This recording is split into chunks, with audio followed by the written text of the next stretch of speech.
我们呢这个上课的时间呢差不多到点儿了，我把音乐关一下啊，然后我们就要正式的开始了，希望大家做好自己相应的工具准备。好的，各位小伙伴们，大家早上好，欢迎大家来到易德云的直播间，我是博云。今天我们要带大家绘制的这样案例呢，叫《晓风残月》。通过这个作品，其实大家应该简单的感受得到，对吧？全名呢叫《杨柳岸晓风残月》，是一个立轴的形式，对吧？它应该大概原作的尺寸呢，也就是4尺对彩，不会超过4尺对彩，大概是3尺对彩吧。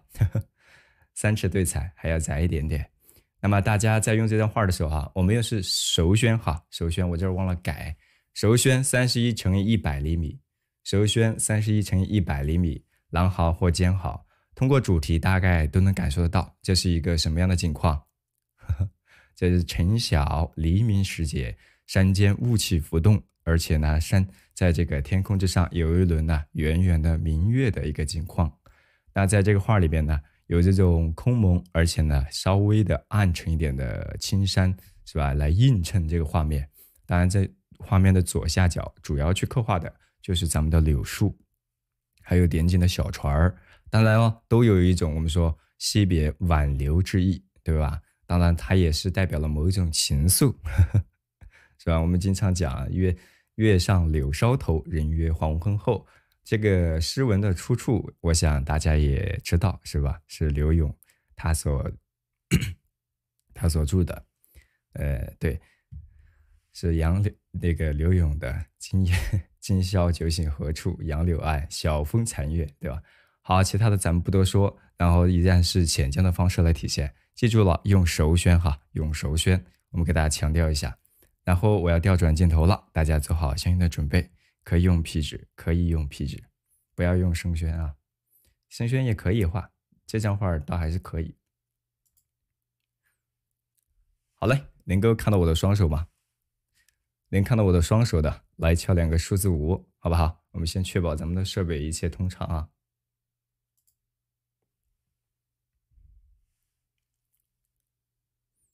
能看到的话，咱们就要正式开始了，然后给大家介绍一下。然后我们依然要用到的是我们小号的这个狼毫，然后可以准备一支小号的小红毛，对吧？小红毛一会儿我们画的这个柳叶的时候啊，勾勒的时候会用到比较多。然后再一个就是我们说的白云笔，大白云，对吧？小白云也可以准备一支，用来我们最后染色啊，或者用墨色来染的时候，它是需要的。然后你可以多准备点干净的碟子啊，干净的碟子。然后可以拿一支锋比较长一点的勾线笔啊，锋长一点的勾线笔，那我们一起来勾勒一下。之前给大家推荐过一款叫伊纹，对吧？那你也可以用伊纹的感觉。那我这个是以前的这种勾人物的，是吧？用伊纹的这种感觉呢，来勾勒咱们柳枝都是可以的。好，其实我们着重需要大家去刻画的就是前方的这个树木和岩石，远处呢就对云雾适当的晕染就好啊，晕染就好。好，把这个毛笔放到旁边。如果大家伙儿需要，是吧？初次来绘画或者需要加购的小伙伴，都在我们屏幕上方的小黄车里边有，大家可以自己去挑选。然后拿出的是一只小号的狼毫，然后我来带大家简单的说一说它画面当中的一些技法的要点。纸张的尺寸在屏幕左侧已经给它打出来了，啊。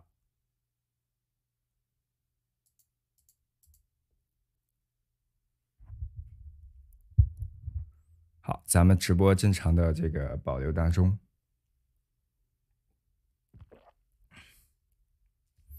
好，用咱们小号的这个狼毫，在笔洗里边浸湿，是吧？多余的水分刮一刮，然后我们用一个干净的碟子，笔尖蘸取浓重的墨，来微微的调和一下，今天的案例也会放到咱们的小黄车里边，都会的。好，然后我们微微的来调和一下，是吧？调和了之后，墨色都不会特别的浓重。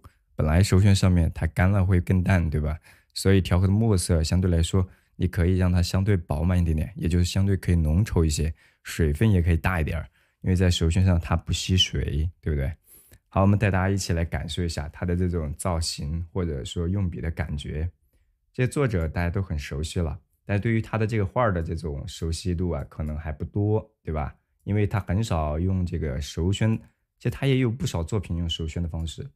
这种大写意的画家也好，还是说我们说小写意的画家也好，他们都有不少作品通过手绢来表达的。好，我们来画画这下方的这个柳树哈，就是这个柳树稍微有一些复杂的地方，一个是它的出枝，对不对？我们简单的勾勒一点，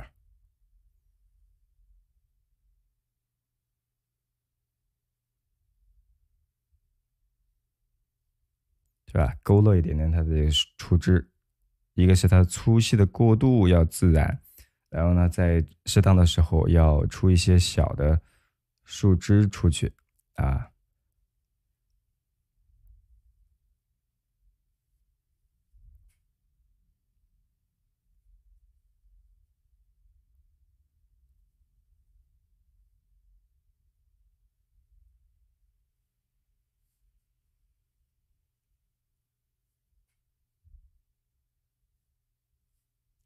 好，稍微的出一些这个枝哈，这个枝的话，大家可能现在画起来好像没有太大的一些困难，对吧？好像没有什么特别的地方啊。那么我们稍微的来说一说，它有一些繁复或者独特的位置。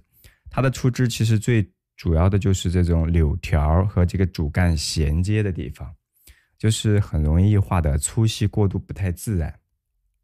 那这是大家伙儿尤为需要注意的地方，就是主干和小的枝条，它的粗细过渡，我们呢需要稍加留意啊，稍加留意，它不能让它显得突兀了。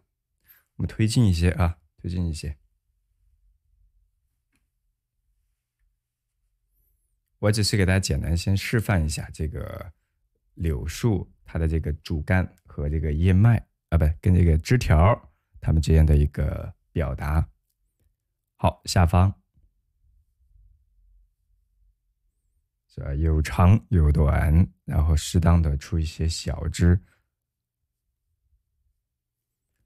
出一些小枝，然后再从它的下方，比如说湿起，是吧？虚收，它的线条是很有弹性的。在这个画面当中，它的柳条，我们以前说的这种像线条一样的感觉呢，它可能不是特别的明显，除了在这种转折或者末梢，就在这个树枝分支这块啊，它明显一点，其他地方都不明显，因为它最后都用叶片的方式去给它体现了。好，比如说叶片画到这儿之后，啊，我们更多的要去画上方的这个它的叶子，对吧？叶子本来这个画幅比较大，我们只能表达出一种稀疏的一种大体的剪影就可以了。好，我们用饱含水墨的笔点，对吧？根据它的这种出枝，是吧？湿起虚收，大体的方向，记住哈，大体的方向它要一致，它要一致，基本上都是吧？左边高一点，右边低一些，对不对？还微微的翘起来，感觉被风啊这个浮动一样，被浮动一样，是吧？太淡了，看不清是吧？好，我稍微画重一点点啊。好，当然你在画这块的时候，很多小伙伴容易画的比较平均，对吧？比如湿起、虚收、有长，是不是？有长有短，当然不能角度完全一致。你看，我们稍微的要给它破一破，这角度要给它打破，不要笔笔平行。对，好，然后呢，就是画的这个间隔的距离啊，也是要大体啊比较保持一个比较合理的一个区间吧，对不对？好，然后在画的时候是吧，都是长左上右下，它会微微的翘起一点，但是呢，会有一些有长有短的，有长有短，而且同样兼顾一点的疏密感嘛。好，就是大体的姿态，你要画出一个方向了，它就不容易画乱，是吧？整体的姿态它保持一致就可以了。好，这是我们画的这个柳叶这块啊，柳叶这块，然后我们再来往后方走，再来往后方走，对吧？好，从上往下，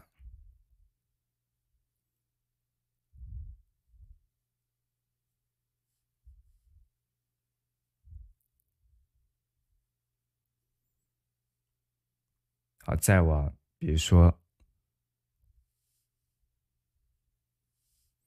我们再往上方，是吧？去给它，我们就是在这种主干和这种枝条转折的地方，它可能才会明显的有一些。然后记住底部，它们这个，比如说柳梢，它的都是一些高矮错落的，都是错落的，还没有开始的。还没有开始啊！这个画今天这个画不算特别难，我们可以边画呢，边等一等大家，对吧？还可以做做，还可以来一个广播体操，做个这个课间。好，比如说中间是吧？把这个树干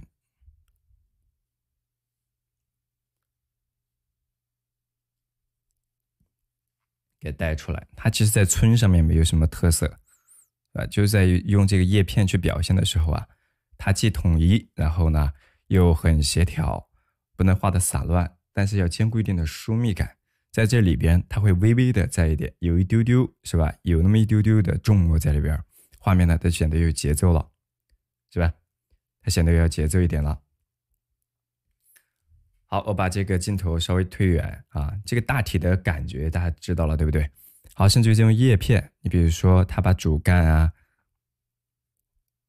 或者我们周边的这种枝条，它都会挡着一些，都会挡着一些，都很正常。然后右侧也是一样啊。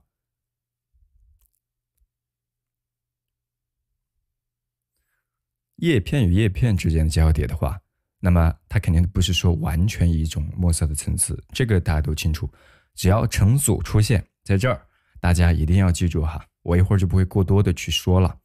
成组出现的物体，它只要是在2个及3个以上的，我们在表达的时候，它都要兼顾到疏密浓淡，对不对啊？甚至于它的这种虚实嘛，啊，大体的这种姿态，造型的姿态要看起来形象。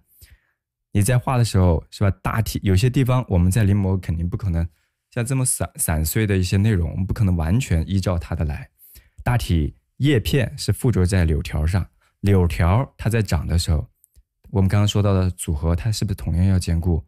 比如说顶部粗一点，末梢细一点点，时起虚收，线条要兼顾一定的弹性，对吧？然后啊，可以适当的交叠，对不对？好，然后再往后方走。它要有长有短，然后再往左边走，对吧？它可以往左边稍微带上一点儿。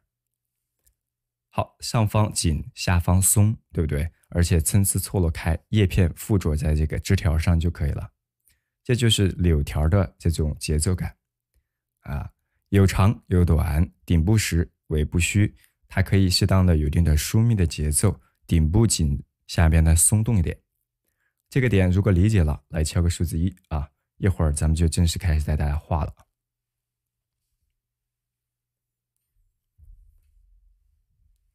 理解了对吧？好嘞，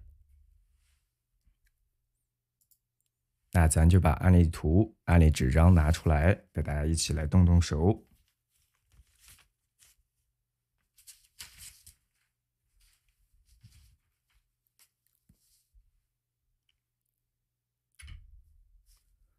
好，咱们今天用的这个纸张的尺寸，我们给大家也简单的说一下哈，它是31乘以100厘米，我们是同比例的一个尺寸呢，来带大家画的啊。那这个画尺幅比较大了，对吧？你不知道该怎么去给它找到它的一半，对不对？那我们有一个很好的、很简单的办法，就把这个纸张，是吧？给它折过来，折过来，然后啊，我们就是手宣纸，我们之前是不是给大家讲过，尽量不要这个什么对折，是吧？不要这样去对折，但是你可以把某个点压一下，这就是我们画面的这一半的位置了吗？所以你把一半的位置就找到了，一半的位置找准之后，你要找准的就是我们用的这个纸张哪一面是我们的正面，哪一面是我们的反面，不要用反了，是吧？好，用反了之后，一会儿这个纸张它容易漏反啊，容易漏反。漏反的话，咱们这个画看起来到时候效果就会可能不是那么的合适，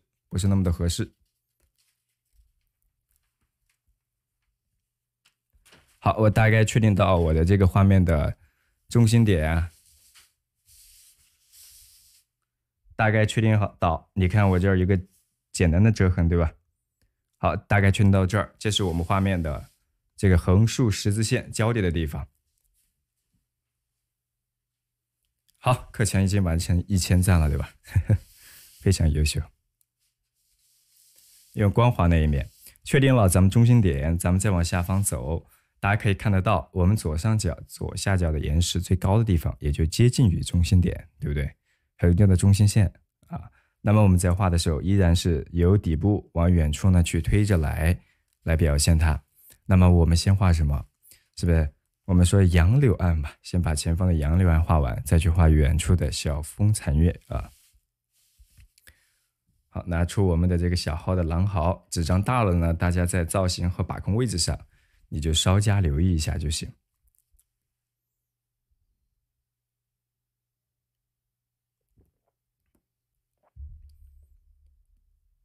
好嘞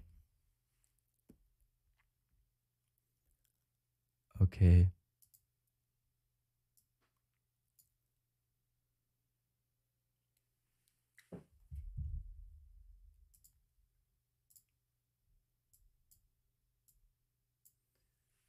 好了，我们呢开始正式的大家动手画了啊。好，我们在画的时候是吧，至少把这个画面的下半部分能够完整的给大家展示出来，我们就完整的展示出来。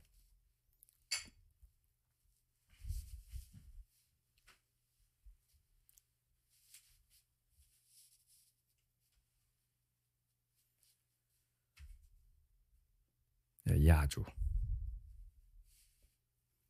对，用光滑那一边。好，接下来咱们在画的时候，我们先从纸张的，把这个柳树吧，我们把这个柳树给它画了，最突出的，也不确定下面这块石头了。石头的位置的确定呢，我们以这个松树，以这个柳树来确定呢，是最方便的，因为柳树面积比较大。好，柳树最高的地方，我们也就在最高的地方哈，也就画在横着的中心线以下，就是中心点以下，大概多少？4个手指左右。对不对？但是树梢的位置了，最高是吧？它有一些柳条，然后最右侧呢，离纸张右侧的边缘是吧？右侧的边缘大约3到4个手指啊，然后大概画到哪儿？整个纸张底部一半是吧？横着整个画面横着的中心线到纸张的底部一半的位置，然后再从纸张右边边缘是吧？往里边数，大约4指，就能确定好它的这个最宽的地方了。不要完全接出去了哈，右侧还有石头呢。啊，好，然后我们呢再从它的这个，因为它是2棵树对吧？好，纸张底部再来确定一下它大体最低的点在哪儿，位于整个纸张底部往上数，你得留个1掌吧，大约1掌。你的1掌呢可能大小不一样，留个至少1个半颜料管。1个半颜料管的一个宽度啊，一个高度。离左侧的边缘也要留出1个颜料管的间距来。好，最高最低是不是？我们就还有最右边就确定出来了。好，如果觉得这样造型呢把握起来有点困难，那你就直接画，按照感觉来练习就好啊，练习就好。来，我们要动手了啊，来动手了。画这个树的时候，主干以及它的这个树木的主要部分都在画面的左侧啊，画面的左侧。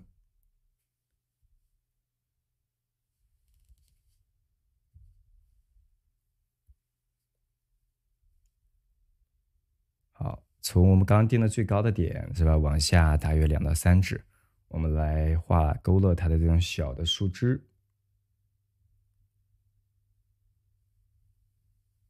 你可以先用铅笔，比如说你先确定一个位置关系，是吧？因为这个造型线条拉的比较长，确实造型起来有一定的困难，是吧？好，我们推进一点点。这个呢线条比较多，可能很多小伙伴一会儿画的就没有耐心了，是吧？这也很正常的，一定要有一些耐心，你才能画出更好的作品哈。好，也画的这种线条，它甚至有一点方折都是可以的，是吧？转折的地方方一点都行，也可以多一些曲线。我把大体的一个姿态给它勾勒出来之后，大家伙儿可能才更清楚怎么去画。我们刚刚不是确定了这是树梢最高的地方嘛？因为上面是出的柳条，是吧？柳枝，但我们画的时候，是吧？主要的这个干呢，还是要比它再低一些，再低一些。好，欢迎新加入咱们直播间的小伙伴，没点关注的可以点一下关注，点关注不迷路，以后直播呢都可以更好的自动的提醒你，好吗？那也可以点亮黄色的粉丝灯牌，在我们的群内可以获取高清的案例图和工具清单。好，左上角。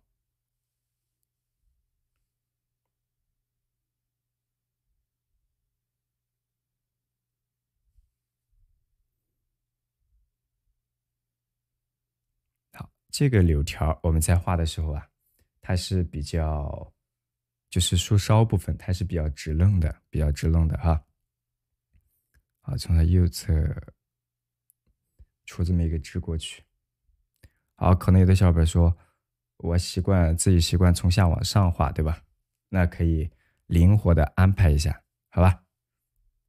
这个造型其实不是说你必须得从哪个角度去画，有的人呢喜欢从头到尾，有的呢喜欢从最基础、最底部的开始。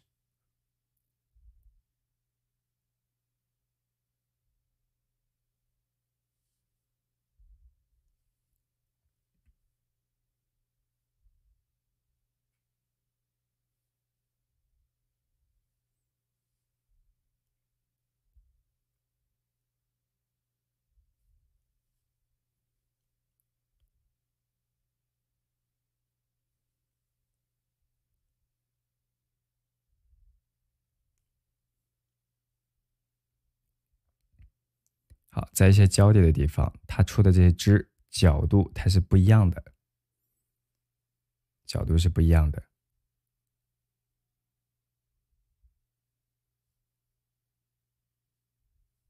好，角度不一样，稍微的错了一下。刚刚我们到画到这儿，大概画了多高了？可以看一下啊，也就是大概一个颜料管多一些的距离。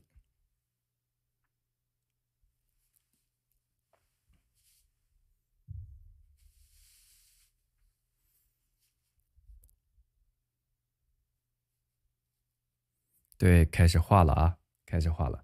现在就把最突出的那棵树的造型先给它确定出来，但它比较波折，对不对？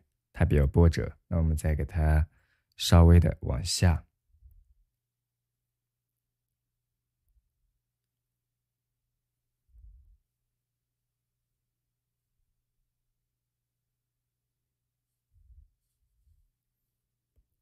它是比较这个形态啊，比较婀娜，柳树嘛，对吧？它不可能画的特别的刚劲，柔曲一些，柔曲一些。当然，我把这个造型呢，尽可能按照它的这个原作，是吧？尽可能按照原作啊，带大家走一遍，可能画起来会更加的形象一点，对吧？大家可能也更好的去参考。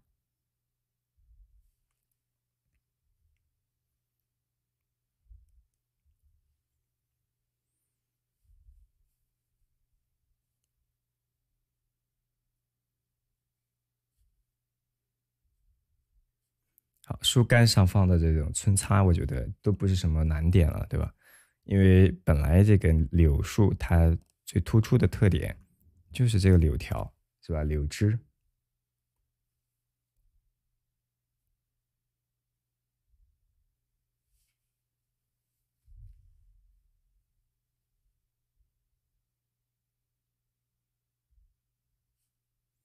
好，注意到整个树干的一个粗细的过渡。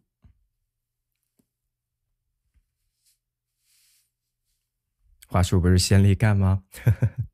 这个同学问的很好啊。一般情况下，初学呀，初学的话，我们肯定是先立干了，对不对？然后我们可能把主干画出来。其实我现在画的也只是主干，虽然我们稍微兼带了出一点枝，出了点汁。如果你熟悉了，对吧？你在画的时候啊，可以不拘泥说必须得先从哪一部分。你要熟悉了，你从某个枝条画都是可以的。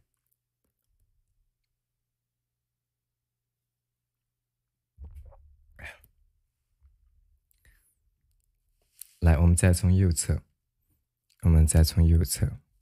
把这个纸压得平整一点点哈。因为是手宣，所以我们在画的时候可以慢一点，精致一点点，或者把造型呢把握得更加准确、形象一些。好，然后在这个大的，就是最大的这个叫什么树杈，对不对？最大的一个树杈。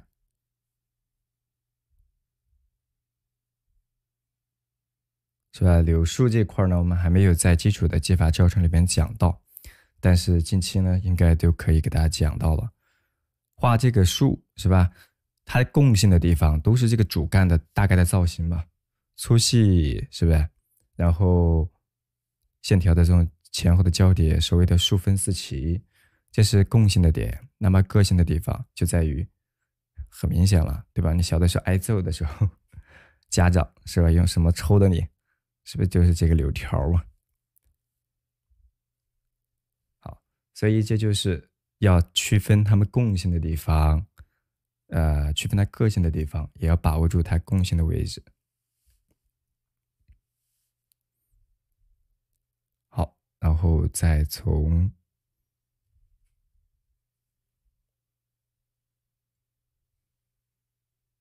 因为挨个打是吧？那画不好画，这证明挨揍挨少了，对吧？好，再从右侧，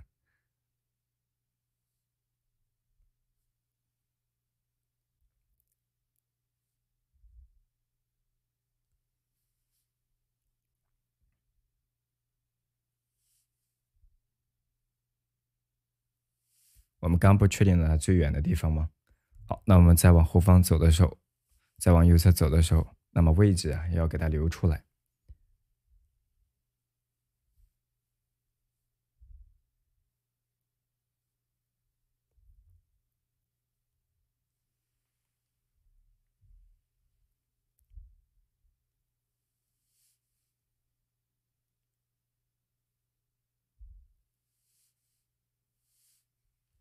好，在画的时候，其实这个线条它不会画的特别的长，记住啊。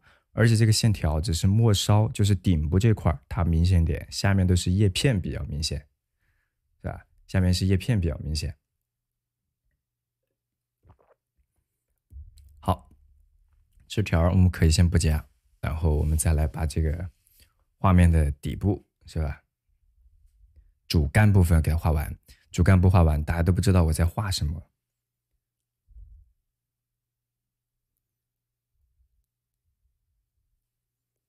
好，然后我们再来。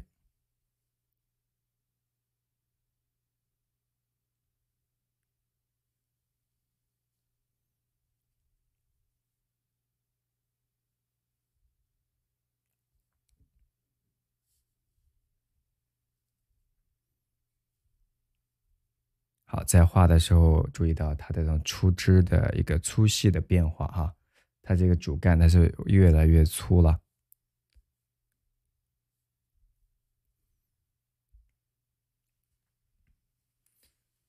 年年考第一还挨揍，啊，来了一个学霸，这是。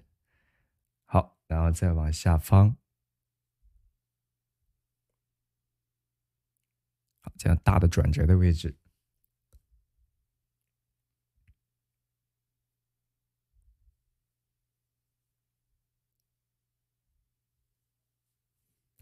好，整个树干的一个粗细的关系，是吧？我们说一定要给它衔接的自然，衔接的自然。现在我们可以推远一点点，大家可以看到我们大概的一个树的一个姿态哈。所以基本上的造型我们就给它画出来了。那接下来怎么去衔接咱们的树根？大家看好了啊，树根画这个树根的时候，我们说如树出枝是一样的。那么同样要具备前后左右这种遮挡关系，只不过它是盘根错节，能够让它显得更加的扎实，是吧？长在咱们的这个岩石的或者是水面上方，从下往上。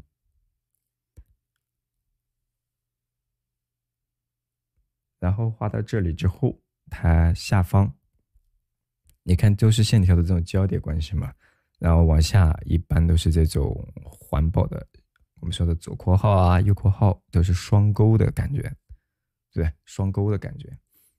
好，之前比如说我们留的位置是吧？是吧？基本上保持的还是比较接近的，没有差别特别大。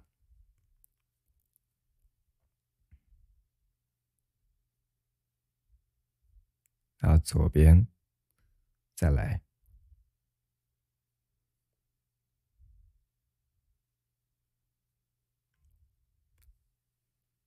稍微的带了带。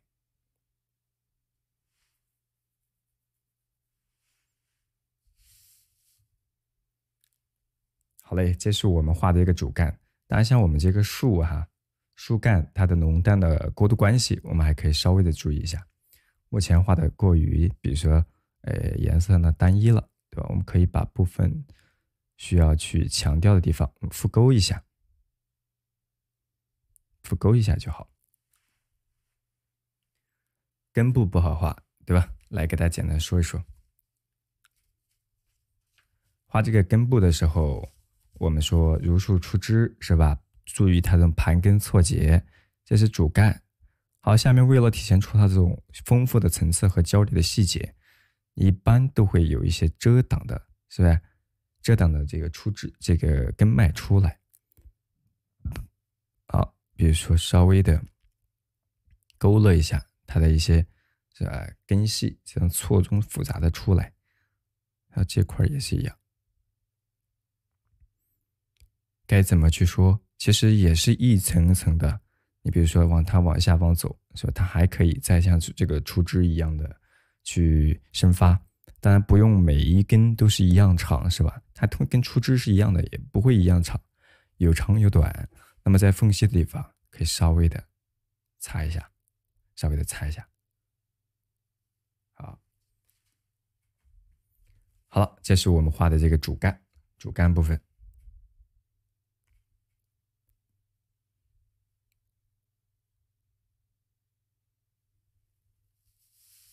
好嘞，好嘞，好嘞，好嘞。那接下来我们要开始给它适当的丰富一下树木的刻画，还有它的一些细节了。现在就画了这么一棵树。那接下来我们呢，再来给它找第一棵树。虽然我们慢点儿，但是你把它找准了，后面的位置啊、物体的细节呀，你才能更好的去给它刻画出来。啊，这个不要着急。好，这是我们画的第一棵树。然后接下来我们来画上面的一些柳条，是吧？柳条咱们可以用到之前所说的这个伊文的勾线笔，你有什么勾线笔用什么勾线笔就行，小红毛也可以的。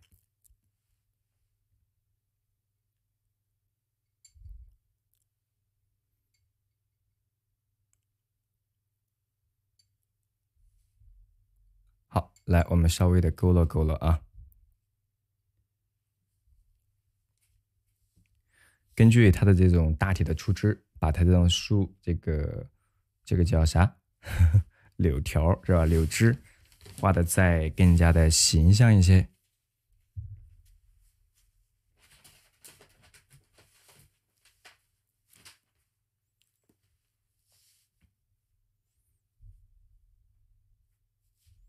把给它压住，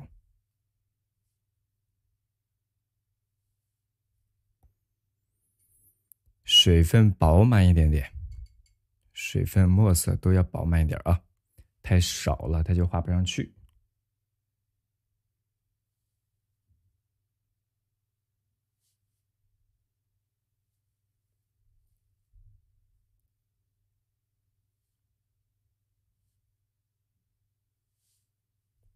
稍微的丰富一下。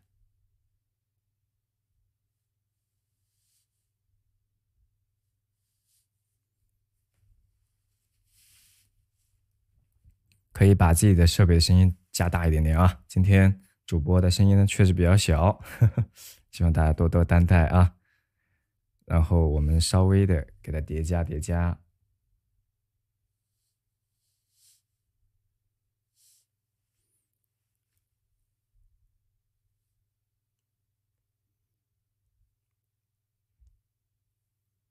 你的这个柳条在画的时候，我们说有长有短，甚至在转折的地方，你看我们还有一些方的感觉，对吧？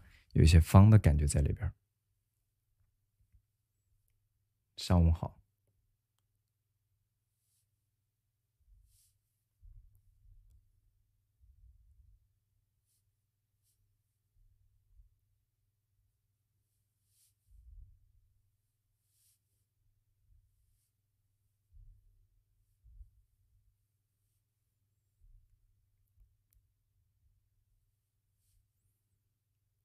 好，记住，就是这个边缘，大家看到没？这些树的柳条的边缘，我们在处理的时候，它不要一条直线下来，是吧？都是一个宽窄，是吧？它要适当的参差错落一些，有的呢该突出一点点的，就让它再突出一些，好吧？然后突出了之后，你比如说有些线条，我们还可以适当的该叠加交叠的，都可以丰富，都可以丰富。啊，不同角度的带一带。不会画，就是可以先单独的练一练，你练习一下控笔也好，去勾线也好，都是可以的，都是可以的。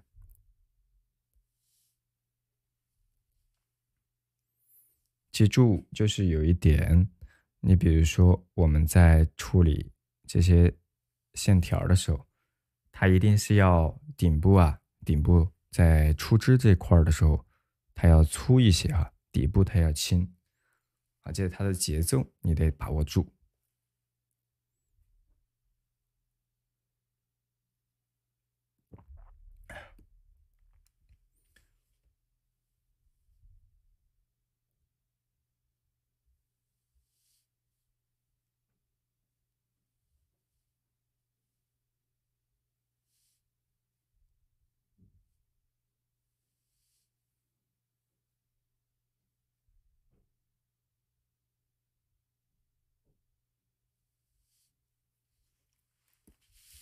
好，把大概柳树的这种粗的柳条画出来之后啊，我们才能更好的去添加上面的这些叶片，对吧？好，而且上下之间它们还会有一定的从上往下吧。我们把上方这一处给它大概画的完整一点点，从上往下画的时候，它还会有一些我们感觉叠加下来的。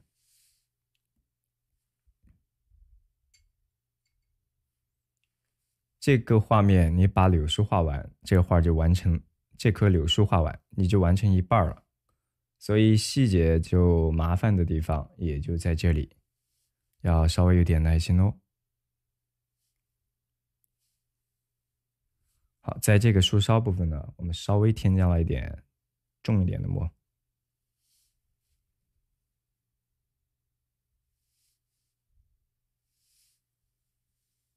左边就是从右往左画，可能呢很多小伙伴不是很趁手，那这个就是可以单独的练一练这个角度的勾线。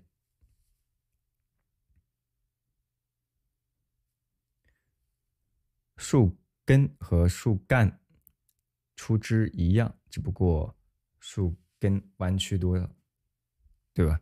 而且短促嘛。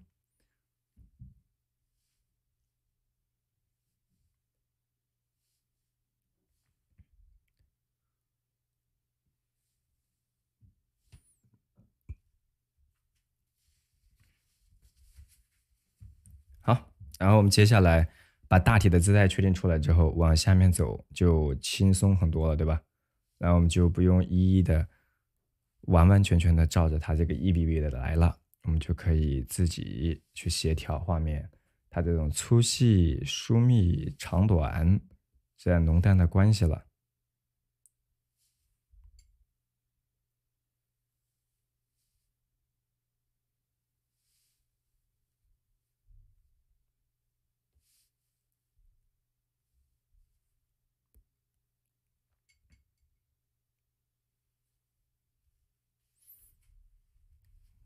今天的声音更有磁性了，是吗？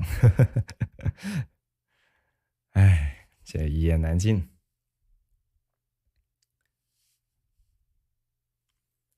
好，然后我们再从这一侧走。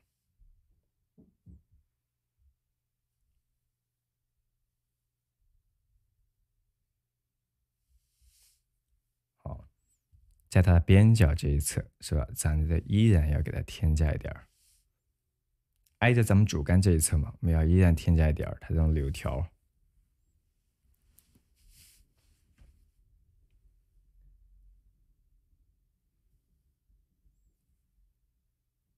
在左侧这块儿是吧？它有一些相对浓重点的墨色。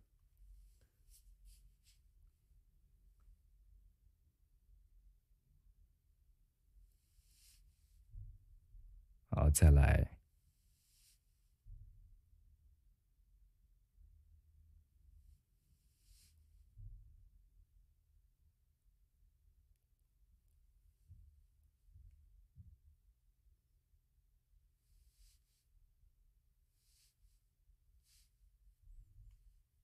在出这个柳条的时候，画的不要像你早上那个蓬头垢面的形象了啊，要稍微垂落一点。只不过一会儿我们在画那个叶片的时候，会稍微的倾斜，或者说飘起来一点，是吧？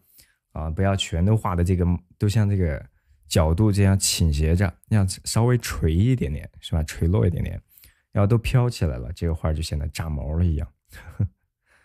啊，这个呢注意一下就好。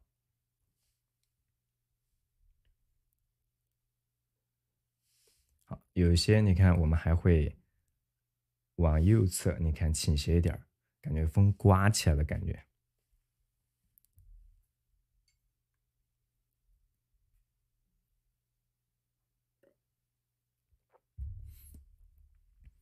这个柳树以前我们有一种说法呢，叫画树难画柳。当然，我们说了，这个作为基础的技法教程，松树、柏树、柳树，包括那些共性的这些我们说的杂树，对吧？的绘制的方式，我们呢都会通过名家口头稿来给大家带大家去了解。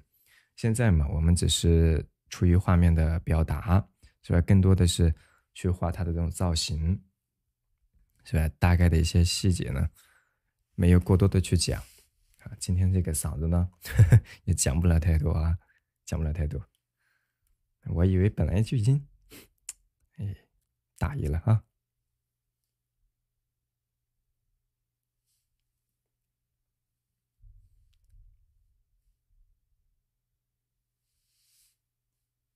好，稍微的是吧？有一些往右边倾斜点儿，它稍微倾斜点儿，有一些曲线是吧？这就带出来什么风动的感觉啊？中国画的风，或者说画面当中的动力怎么去体现？这不就有了？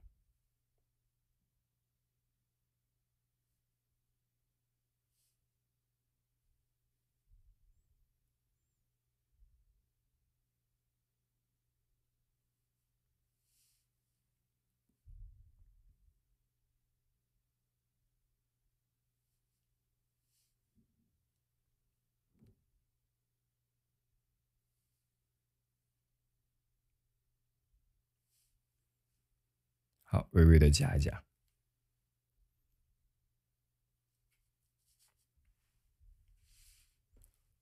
好，我们再往这个上方走。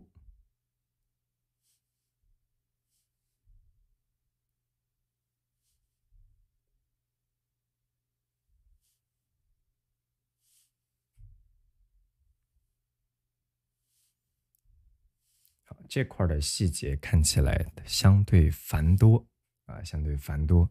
那么有一些线条可以相对的长一点儿，是吧？长一点儿，我们一会儿去添加叶片，添加叶片呢也会更方便一些。这张画繁杂或者说细密的地方就在于这棵树。我刚刚说了，这棵树你要画完，这张画你就已经完成了50%了。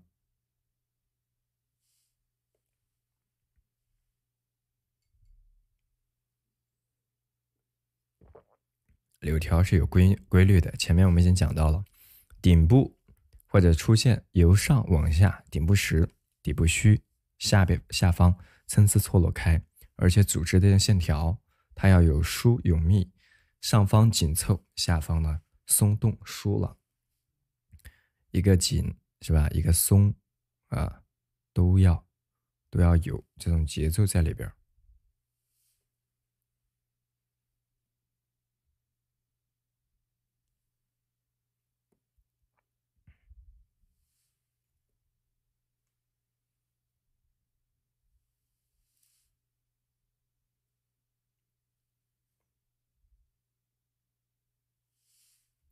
好，当然底部啊，记住啊，这个线条是稍微来几根长的线条就行了，不必每一个地方都画的特别长。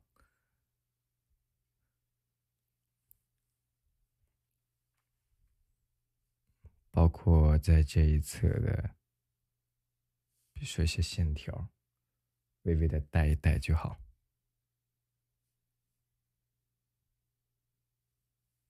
大概能看得懂是吧？好，那就好啊。我们在座的很多小伙伴呢，都是同理心非常强的。好嘞，感谢大家伙的担待和理解。虽然我们今天给大家说的这个有书呢，内容不多，但是是吧？以后我们的基础技法教程都会给大家详解。然后我们用这个小号的狼毫笔是吧？柳条我就先画到这儿，一会儿根据我们的出的叶片，我们再来整体的调整就好。退远，用淡淡的墨色，把咱们整个树干是吧？从上往下，你可以去皴擦一下。顶部呢可以墨色实一些，就擦得更平整。越往下走，还可以相对的枯涩一点点，对不对？好，你甚至于把局部的边缘都可以再给它皴擦一下啊。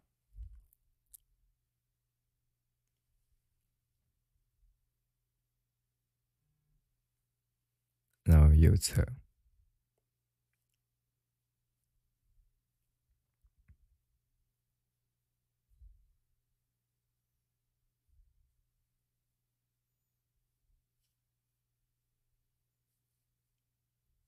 底部的。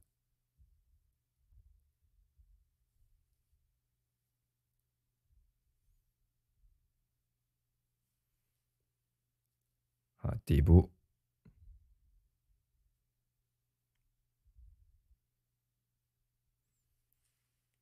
好，树干是吧？也给它皴擦出来了。皴的时候墨色淡一点，稍微枯涩一些。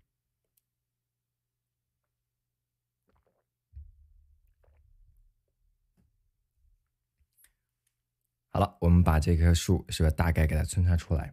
然后我们需要的是再用一点点，比如说用小红毛浓重的墨色把咱们树干是吧，我们局部的地方，哎，我们感觉还可以再给它加重，是吧？让这个画的丰富的层次，大家看着我没？把局部给它稍微的强调一下。这个画其实它可以很精致的哈，就看你自己怎么去处理。你要处理的这个讲究，对吧？它肯定是很丰盈、很丰富的。那如果处理的概括、简单，也是可以的。好，转折是吧？大体的位置，或者树梢出枝比较明显的地方，你可以用一点浓一点的墨色。你画的这个柳条蓬头垢面，没有用飘柔。下一次下雨的时候记得带上啊，一定要记得带上。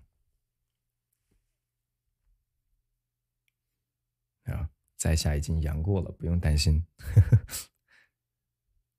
其他的都已经好了，都已经正常了。好，比如说树干边角，是吧？树干的边角，它上方呢加了很多的这种胎点，是吧？精细的去刻画一棵树呢，我想大家可能画的比较少。画的就是平常至少我们单独来画这么一棵树的话，因为我们往往追求一个大的一个效果，是吧？这是咱们画的案例，没有特别多的繁多的细节，有一些时候。那今天这张画我们可以稍微的慢一点，把这个内容找得更准确点。好，在这个树干的边角稍微的带一带，也不能画点的杂乱琐碎，对不对？它这个度你还是要拿捏好，包括在咱们的这个树叶的，大家不要着急，觉得我们画一棵树就画了这么久，一会儿那些石头几笔就可以搞定啊，真的石头可以很快搞定的。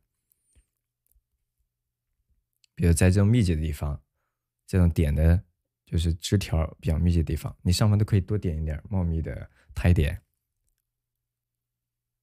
茂密的苔点，当然苔点不能太大，墨色可以相对的重一些，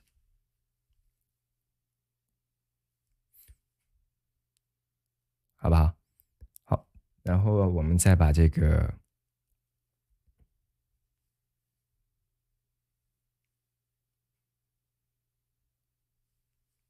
上方这块儿，谢谢咱们的新小姐姐，好嘞。然后在咱们山底这个树的这个叶片顶部这块儿是吧？稍微的点一点。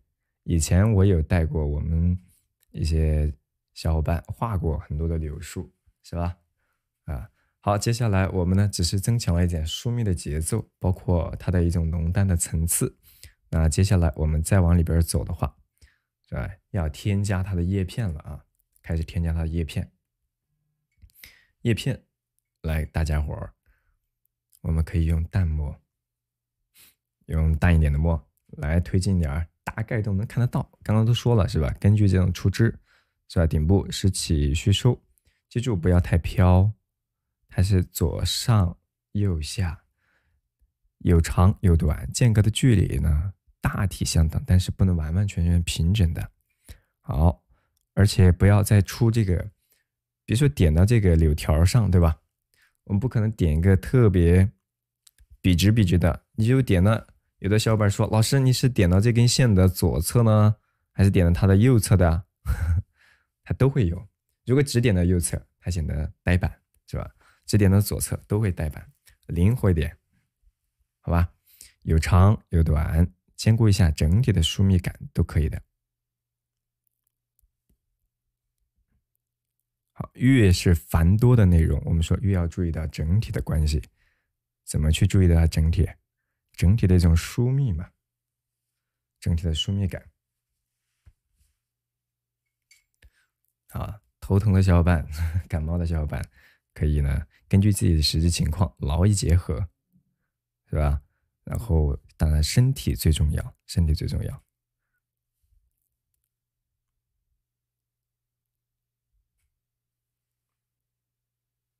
好，然后比如说右侧，记住叶片的墨色不能超过咱们树枝，至少你可以稍微偶尔来一点但是来点重的，不能让所有的墨色呢，它都显得太过于跳跃。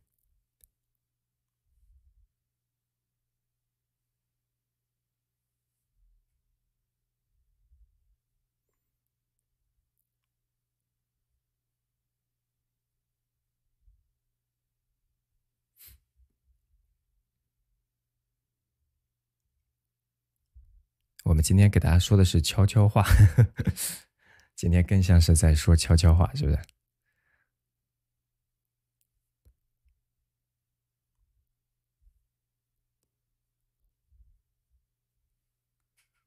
好，第一步不可能让它完全一样高或者完全一样矮。最后柳条，这个柳条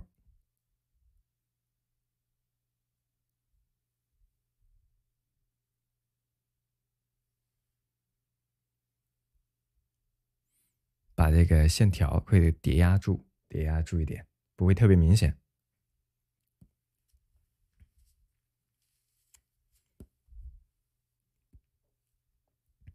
好，这一侧该密集的位置，是吧？再来叠叠。你看叶片比较茂密的位置啊，我们该给它加重，是吧？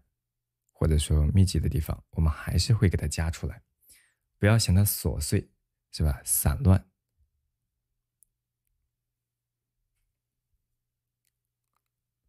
然后再从右侧。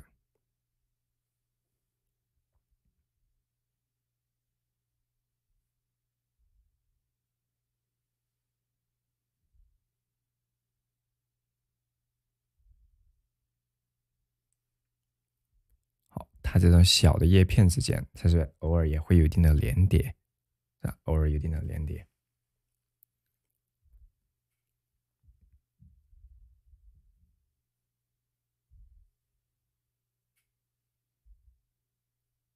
啊，叶片它还可以多画几层出来，不仅仅是一片，它有的时候呢，这个角度比较竖，就是我们本来是左上右下，对吧？那么我们画的如果说比较垂直的话，它可能就像一个线条了，就像一个线条了。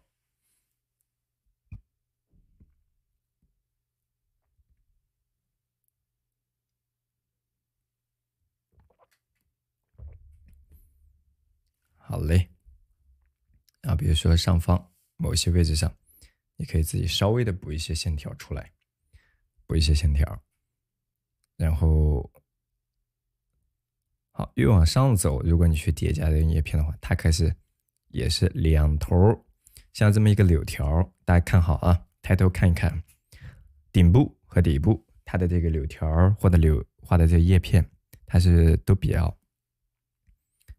较窄的，笔触比较小，只有中间的位置啊，就整个柳条中间位置的呢，它相对要粗一些，相对粗一些，好吧？就这么一个重点。好，比如说画了这么大一组，我们要稍微的，你看比较密集的地方，我们还是要稍微的添加一笔重墨，添加一笔重墨。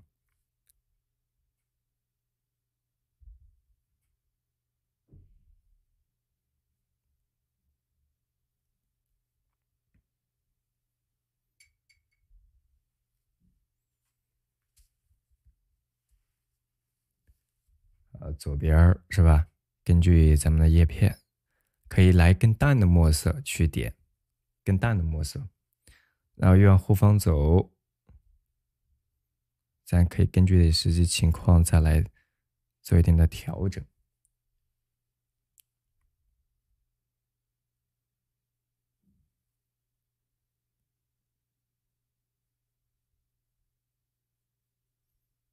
好，左边是吧？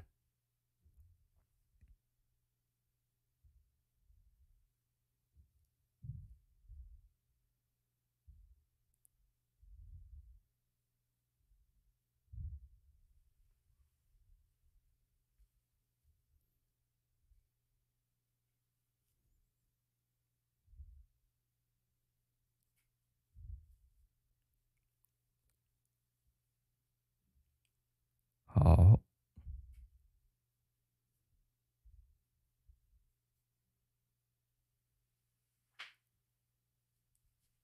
退远，退远，退远。好，再从上往下画的话，依然是顶部是吧？我们说的叶片可以稍微的繁茂一点，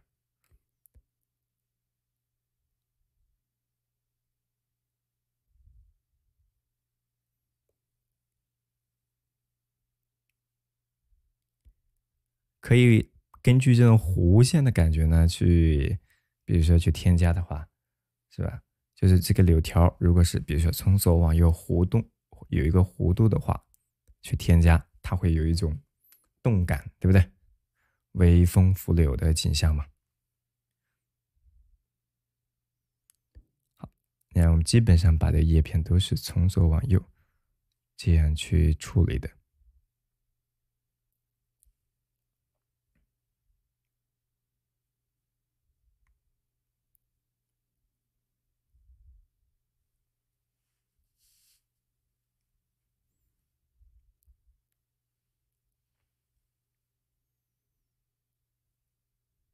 再从树梢部分，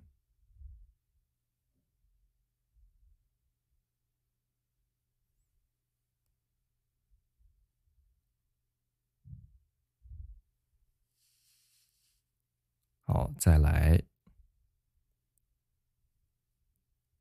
你看把这个柳条加完之后，你再去加这些叶片，是吧？它其实就会，我们其实要快很多，对吧？要快很多，因为叶片它是着落在这个枝条上的，枝条上的，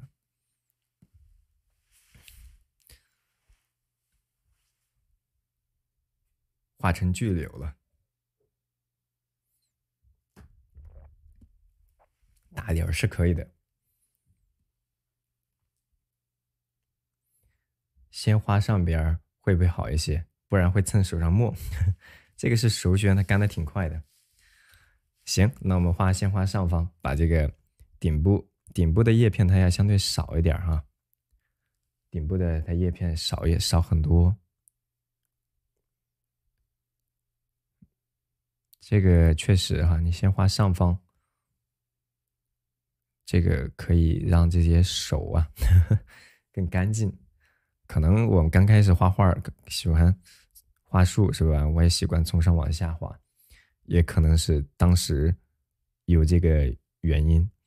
如果你先画下方，对吧？你没有干的话，那就很容易弄到手上，甚至于把纸张画给弄花啊。当然画这种石头呢，我们肯定都是由近及远，由近及远。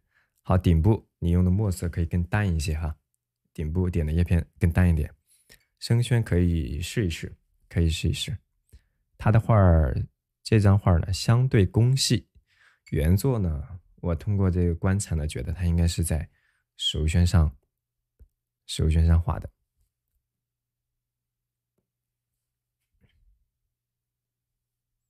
好，再来。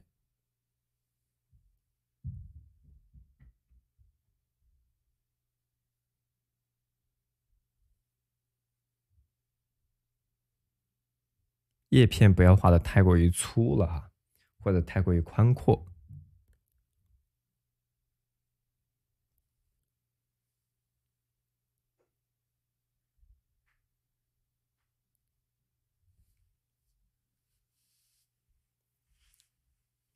好，大家伙都注意保重啊！好，今天我们画的这个内容不算有繁多的地方，但是应该说也比较容易上手吧。大家伙的感受如何？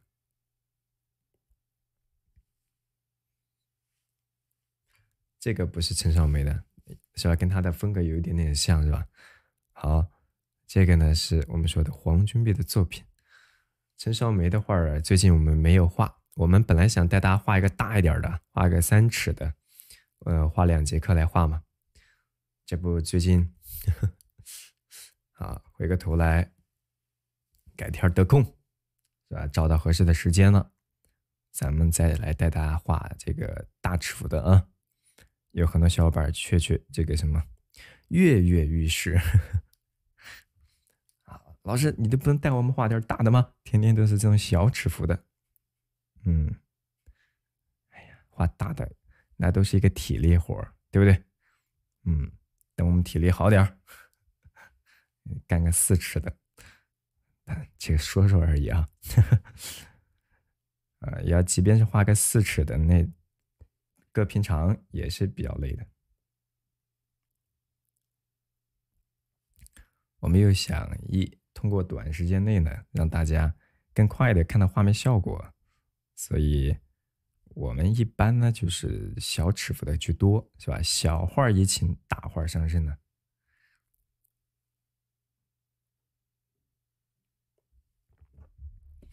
好，中间是吧？你看，基本上墨色协调，你把书面的节奏把握住，你说其他的你还需要去注意什么？对不对？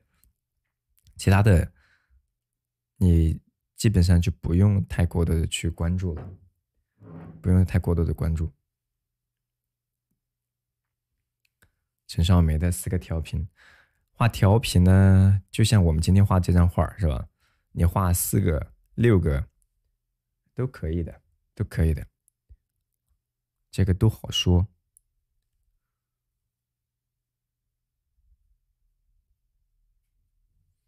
好，该密集或者说需要去强调一些细节的地方，我们呢可以把这个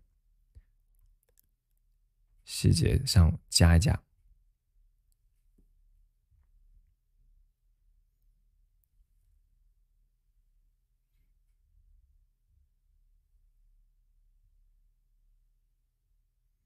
这是你画柳画的最好看的一次，是吧？是因为我们画的足够慢吗？好嘞，这是我们画的这棵柳树，不知道大家的感受是怎么样子的哈？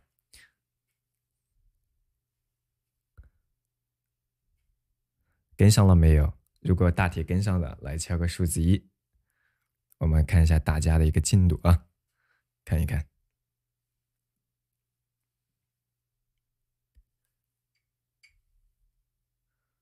是吧？这个柳树当然很温柔，婀娜多姿，当然又含蓄又妩媚。当然，在古代我们说，因为它柳树和留是吧？汉字停留、保留的留啊，它是谐音是吧？所以在人文内涵当中，经常有折柳惜别之意，对吧？表达一种挽留不舍之情啊。当然，我们说也有这种啊，引用、赞颂、赞美女性，比如说她的腰像是吧，像柳树一样婀娜，然后呢，形容女性的眉毛是吧，柳叶眉，当然也象征着某一些，比如说的爱情，这是古代的一些人文意象哈。现在呢，我们可能更加的平白平铺直叙一些。好，边缘其他地方你其实都还可以用淡墨，比如说自己啊再去添加一点点，添加一点。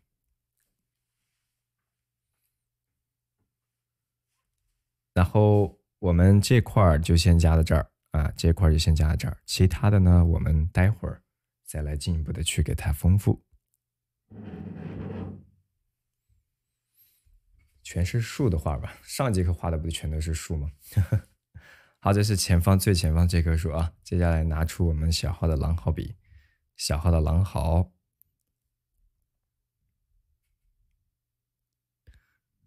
是吧？小号的狼毫，然后刮一刮笔肚的水分。然后接下来我们要来把这个底部的岩石勾勒出来，然后再来画它后方那棵树。这棵树画完就已经完成一半了，已经完成一半了。因为远处的山石你就勾个轮廓，是吧？村都不需要怎么村。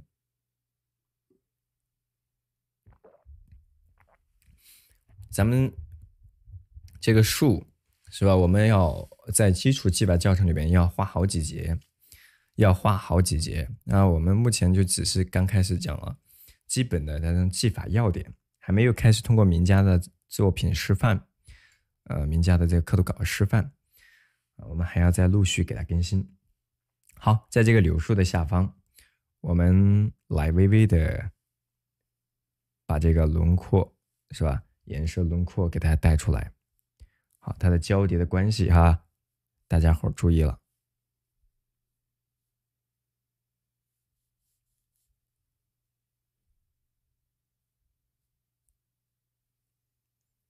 好，杨柳岸对吧？把这个柳树旁边的这个浅滩是吧？我们说的这个岸，水岸嘛，坡岸，给它带出来。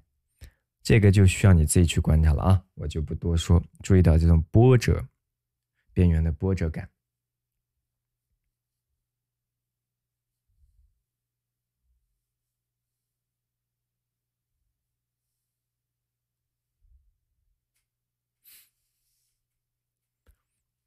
好，这一侧我们还没有完全的给它画完。记住这个浅滩底部这根线呢，尽量平整一些，是吧？很多小伙伴画的这个倾斜的这就都立起来了哈，都立起来，那就不太好。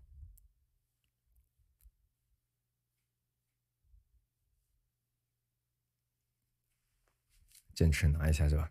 好嘞，因为这个画它只是一张宣纸，它容易跑啊。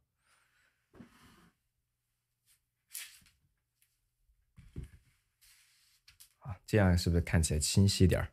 我下面给它垫个卡纸，所以垫个卡纸对比关系会清晰一些。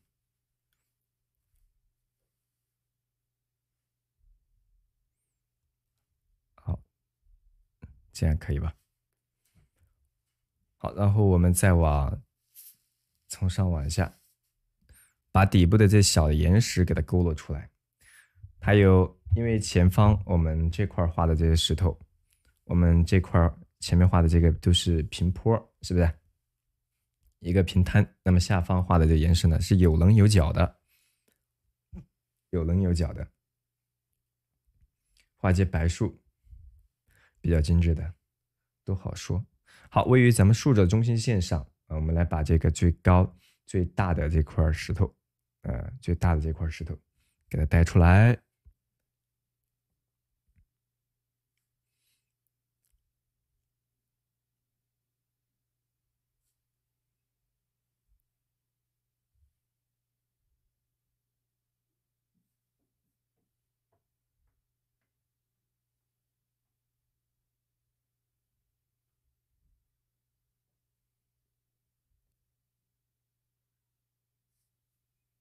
好嘞，然后再从上往下，是吧？去交叠一些它的结构，交叠一些结构。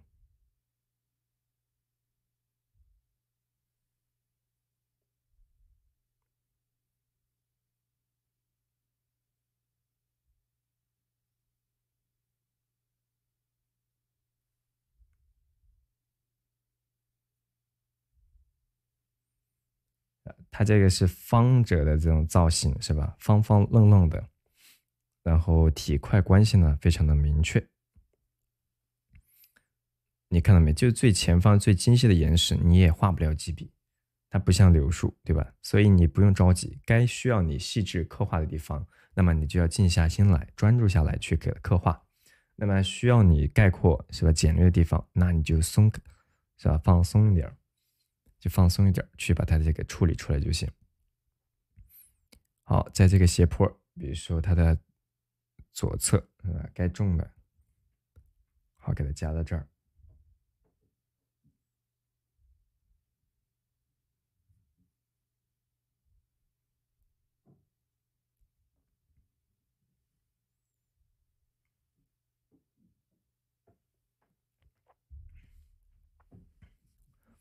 好嘞，欢迎大家伙儿的到来哈。新进入直播间的小伙伴，没有点关注的可以点波关注，点关注呢以后可以给大家自动提醒再也不用担心错过我们喜欢的案例了。以后呢带大家在我们的直播间里边呢游山玩水，好不好？点亮黄色的粉丝灯牌就有权限进入到粉丝群，在我们的群内可以获取高清的案例图和工具清单，提前一天呢都会给大家预告我们所需要绘制的案例的这个工具清单，提前一天。好，然后下方是吧？底部都给它带出来，在底部最底部还是留出一定的间距来的。我们要画这个水面嘛，对不对？好，后面的岩石，那么在村的时候，重墨基本上都没有了，重墨基本上都没有了。酒鬼花生，我呢其他都正常的，其他都正常，就嗓子还有一点点。好，然后来一点点淡淡的，像待着也是待着，对不对？好，然后我们呢就这个把这一处的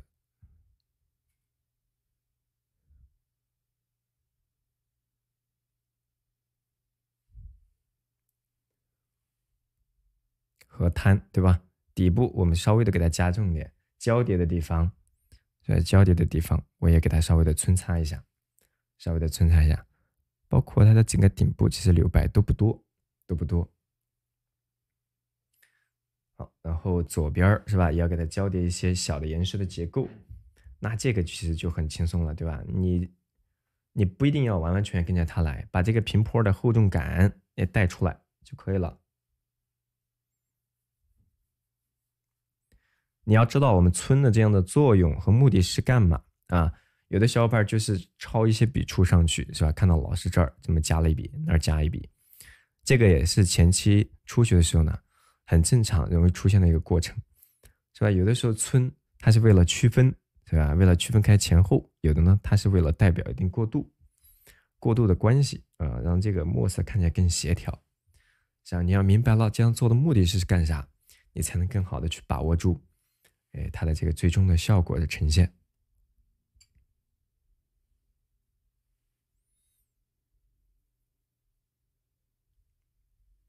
好嘞，然后再从它的底部，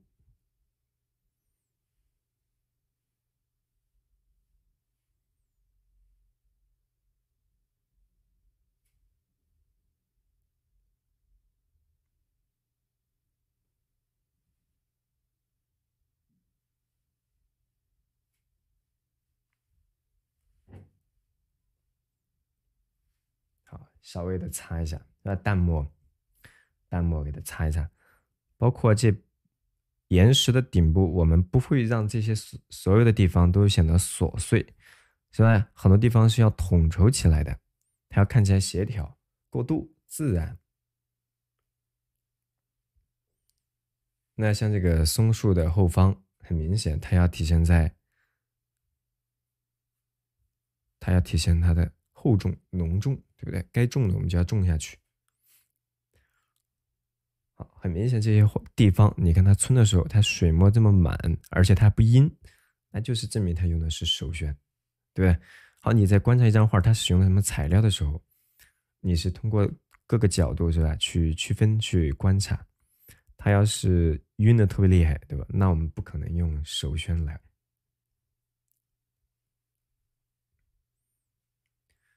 用的是宣纸。哎呦，扯烂了都。用宣纸就是不经意，你可能就把它给扯烂了，尤其是湿了的情况下啊。所以宣纸湿润的时候，打湿了之后，大家伙儿一定要注意到它的整体的一个韧性吧，不要用劲儿去蹬，对吧？使劲儿去拽的话，你那个纸就很容易就破了，很容易就破了。好在底部要等它干一点，等它干一点，我们再来，比如说再来染一染啊，水面这些细节啊，小的这些点啊等等，啊，那个都不着急，我们可以把它后方那棵树一块儿画了。啊，这棵树后边这棵树给它画完，这张画就已经完成了70%了。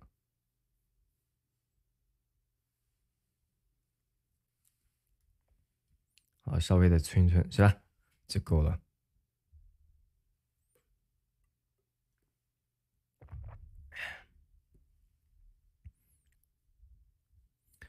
好，这个边缘是吧？我们也要让局部的转折的地方该加重的是吧？加重，重起来。然后左边我们把这个柳树画完是吧？就把这个旁边的岩石的一块顺便的带出来了。你看这个岩石需要你几分钟吗？需不了多久，对吧？啊，关键是该细致的地方你要细下去。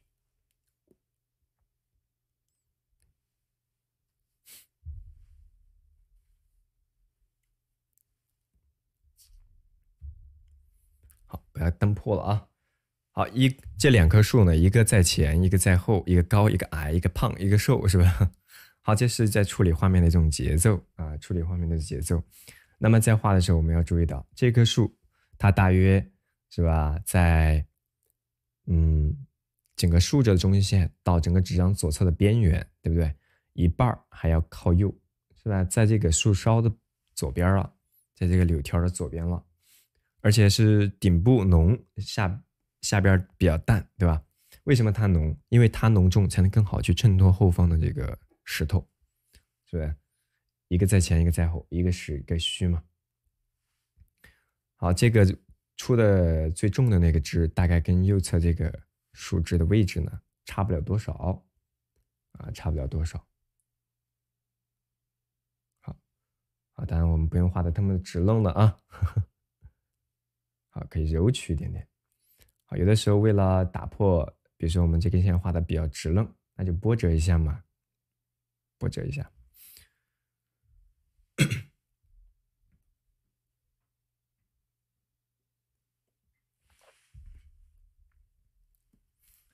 链接一里边的视频有多少？至少120节完整案例的直播，至少120节完整案例的直播，然后呢，永久的观看权限，以后购买之后永远就属于你了。啊，永远属于你了。当然，我们今天画的这种像柳树、柏树、松树、岩石沟村擦点染，这些我们还会有系统的基础技法教程，给大家呢一一的讲解。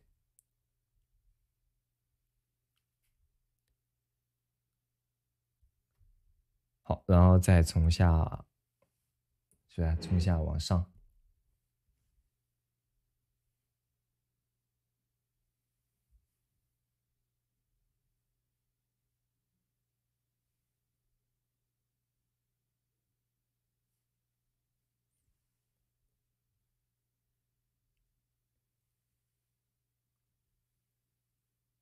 大约到这个波折到纸张这个岩石上方一半的位置，我们把这个树的大的这个转折的感觉给它带出来。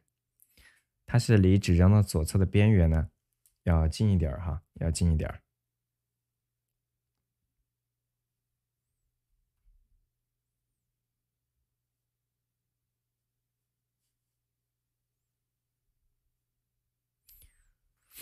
然后再从上往下。可能画这个柳树的时候，大家伙儿有点的困难，对不对？可能不少小伙伴都是会觉得比较难的啊。老师，你这个从树梢开始画起，我都不知道该从哪儿入手，是吧？哎，这个我们可以先用铅笔，比如说大概确定一下它的位置关系，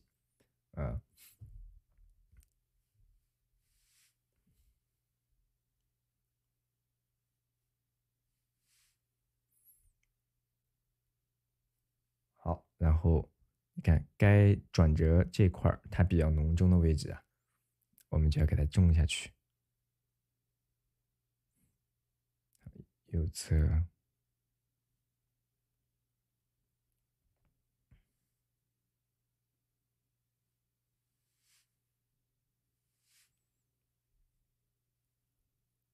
顶部是吧？顶部给它叠加出来，大体的一个出枝是吧？我们就基本上是吧就带出来了。当然上边这个可能还要更进一步的去给它丰富。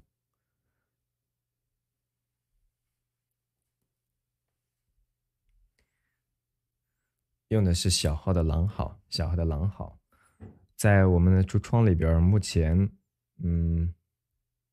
没有上这款吧。这个呢，我们改天是吧，可以给大家找一下这个笔的相应的链接。当然，我们有那个套装的狼毫笔，那个是蓝竹啊，但是它画这个呢，就那个笔就相对大一点儿。但用小红毛来勾勒也可以，但是存起来小红毛就不方便，因为笔太小了。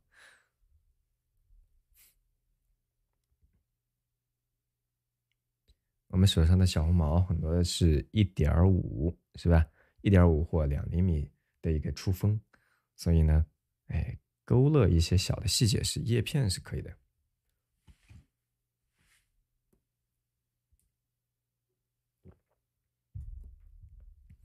来点淡墨是吧？把大概数的一个姿态画出来。底部，你没发现底部？这儿还有一颗呢，还有一颗。稀罕啊，还长了2棵小树苗，是吧？那你看发现没有？这些树在画台上，我们古人他们在处理画面的时候啊，出枝，它始终兼顾一定的主次，然后长短疏密，以老携幼，对不对？哎，那么聚散高矮胖瘦这种节奏是吧？它始终呢是兼顾在画面当中的。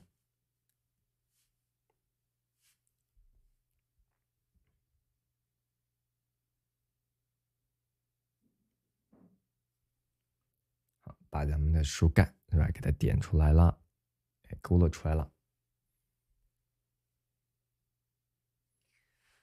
后边这棵树，这个小树呢，也看不太清是柳树还是不是，是吧？大致我们就给它按柳树处理，是吧？一口三家，啊，这个是很懂生活的小伙伴啊。这画棵树你都能看出一口三家来。好，从上往下，从上往下。来，接下来我们继续来画这个柳条啊，柳条。这个柳条在画的时候可以墨色相对的深一点。柳条咱用还是用伊文的这勾线笔来，勾线笔来。你也可以用小红毛，是吧？小红毛，小红毛在咱们屏幕下方的小黄车里边有的，你稍微往下拉一拉，就是单独的一根笔。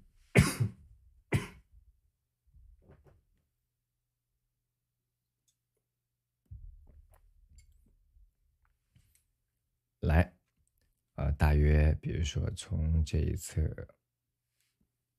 勾勒的时候，我们说线条稍微可以垂落一点点，在末梢部分呢，可以微微的倾斜一点儿，微风拂柳，就把这种画的风动的感觉给它带出来。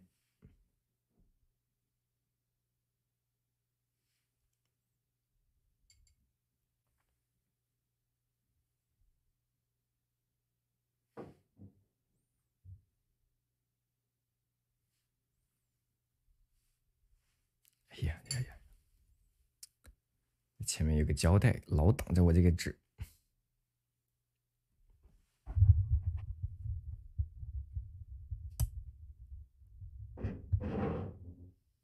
什么？我说错什么了？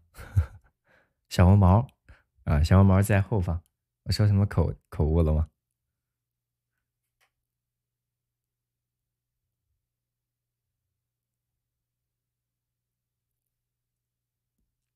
嗯，是的，也没那么脆弱，肯定的。其他都还好，都还好。感谢大家伙的关心啊！大家伙呢也注意身体的健康，注意保暖，就是一个大事儿。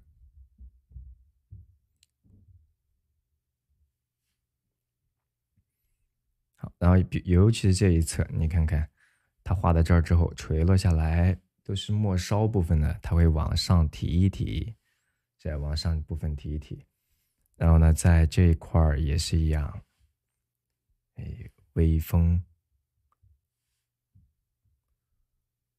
这都是风的线条。好，在它左边儿。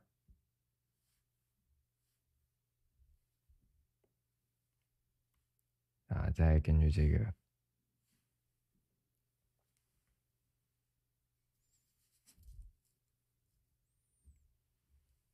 疏密的节奏来，线条，你看最后，其实我们的线条最后它不会特别明显，而是什么明显啊？就咱们的这个叶子嘛，叶子明显。好，最繁茂的就在这块儿，然后其他地方咱就可以处理的，都可以处理的简括一些。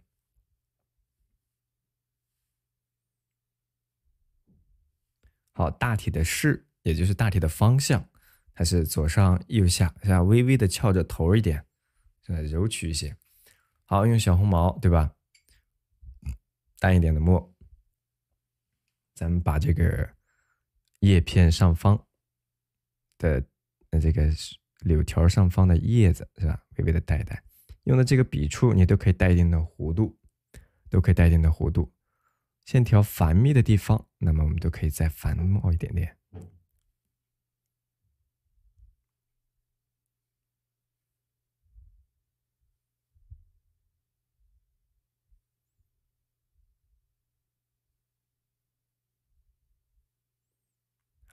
然后再添加，该密集的，对不对？这些地方，你看我们要适当的给它加重。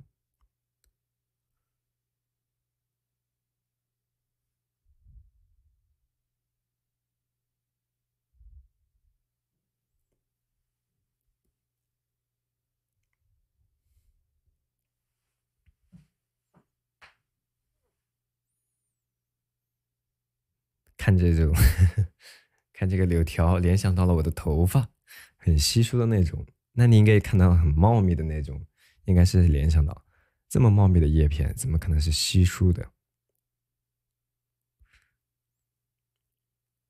好，然后左侧、左右两侧。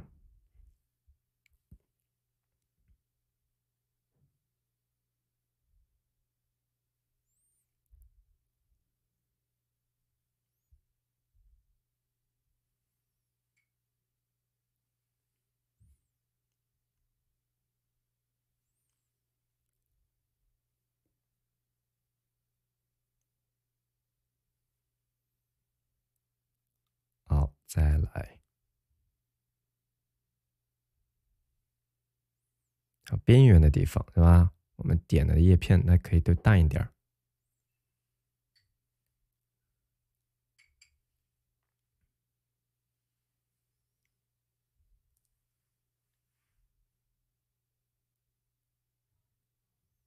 好，底部对不对？好，有长这左右这种长短的关系啊，给它带过来。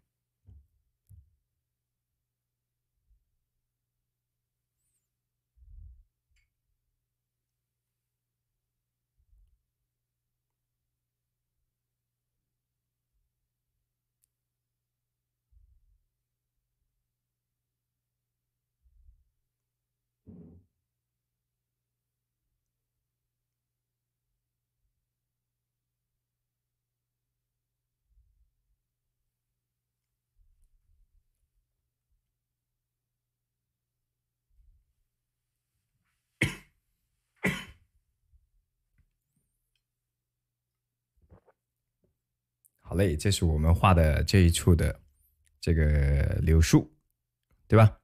好，这样我们花了这么多的时间来画这个画面底部的这些小的细节，其实也是非常重要的。那接下来我们要把这个它的底部的岩石部分也一块儿给它带出来啊，带出来让画面呢更加的完整，是吧？我们得这个柳树树干咱还没塑造呢，树干上方是吧？同样它是，比如皴擦的墨色，它是要相对的浓重一点点。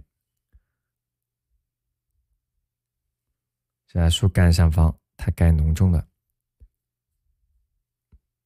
给它适当的去皴擦一下。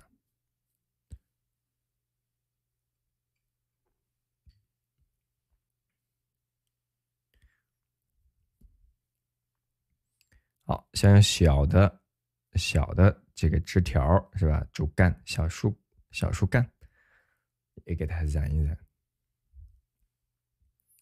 同时来一点淡墨，是吧？把咱们之前皴过的右侧这个树干，再给它加重一遍，包括这个主枝，它上面的留白，让它越来越不那么明显，对不对？好，刻画的细节是不是就显得更加的丰富了？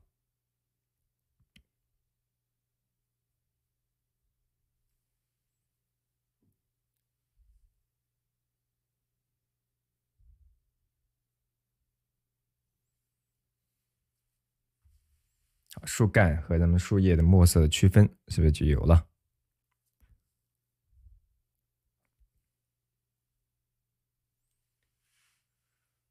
好，大家画出来了没有？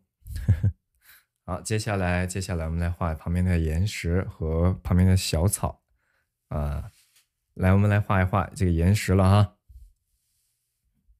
画这个岩石的时候，树梢部分它可以墨色，就是顶部部分呢可以重一点，就画在我们画面的，你看今天我们定的横着的中心点，对不对？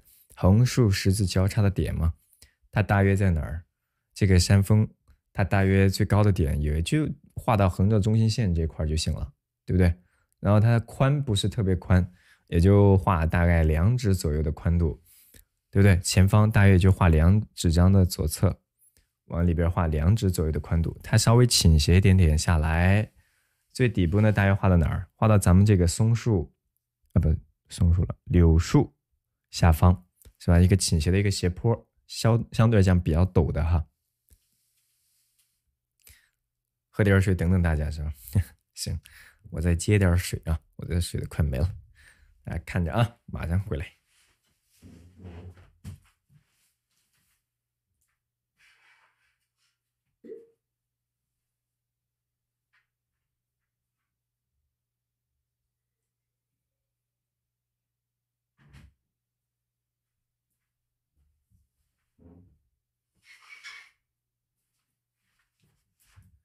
好了好了 ，OK 了。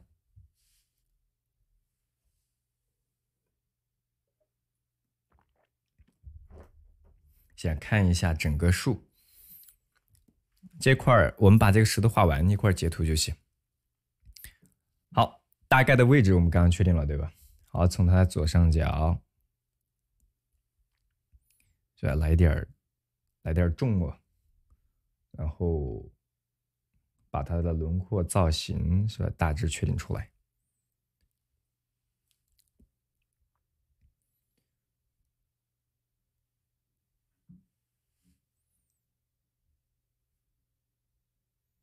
好，重墨。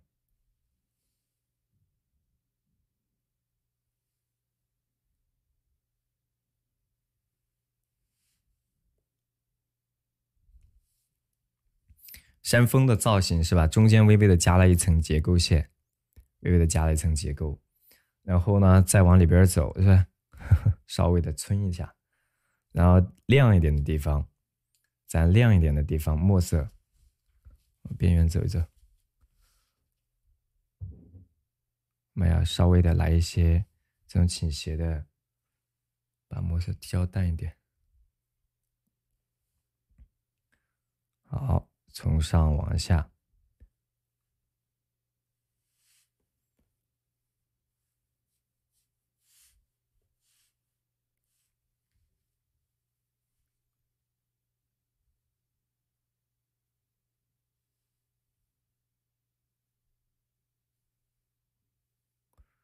好，我们给它稍微的把这个山峰给它带出来啊。这块儿可能目前看不太出来，因为我们需要把重墨一会儿给它区分出来。好，树叶这块儿可能画的哎，感觉黏糊到一块儿了，跟这个石头对吧？这个都不影响，它必然会有一些衔接到一起的去的，衔接到一起去。好，在这个树的下方，我们呢用一些参差长短不同的线条，把它的轮廓，把这个轮廓啊给它表现出来，就是中间的一些结构嘛。那么在这个柳树的大概这个位置，它有个小的结构或者小的石头的造型。好，左右穿插的关系可以让它交叠的自然一点。好，后面就要虚，对不对？后面山峰、山石的底部就要虚，它顶部实、底部虚，就是为了一个石后面的跟衬托前面的柳树的石嘛。好，浓重的墨块，重一点墨块。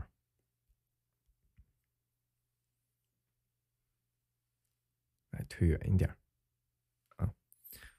好，接到咱们的这个松树的，不，怎么老说松树呢？柳树的根部这一块来。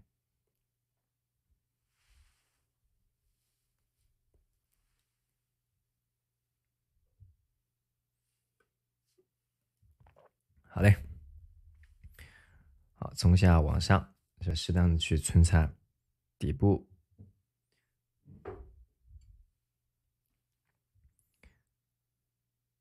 稍微的交叠几层，稍微的交叠几层。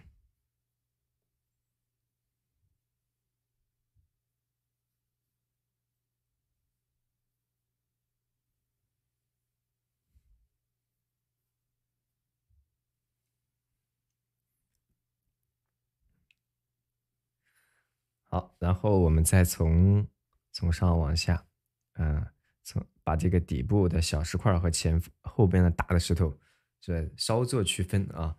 其实用的墨色都不重，只不过在这个底部的某些位置上转折区分的地方，我们要加点重墨。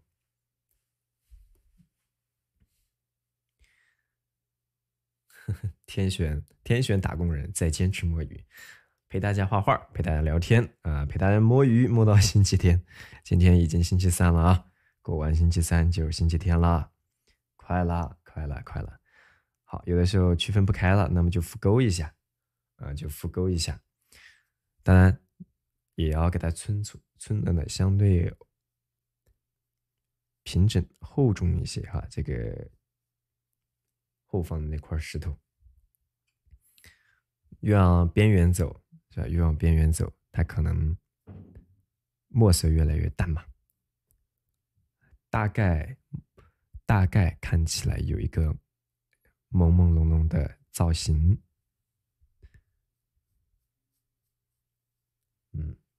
好，后面用颜色的方式给它区分出来。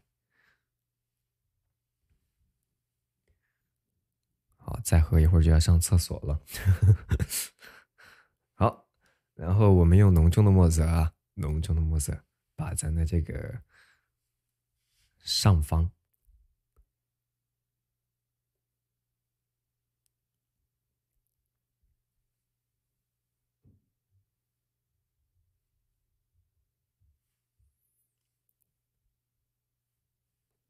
交叠的地方，对，强调了一下。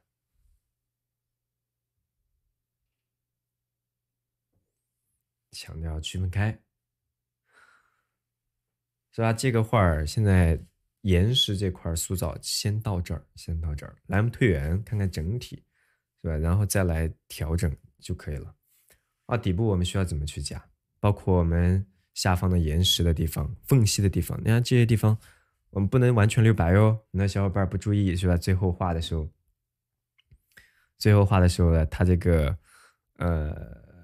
一些边边角角，是吧？它就留一块白，没有把这些细节处理到位。该加重的，同样要给它厚重起来，是吧？在柳树左右两边，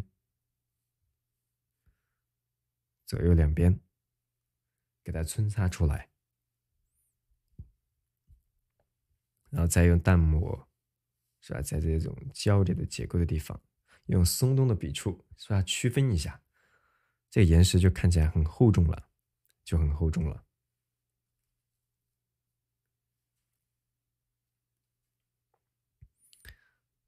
好，在边角这块是吧？它是有一个感觉轮廓的前后的形儿，是不是？啊，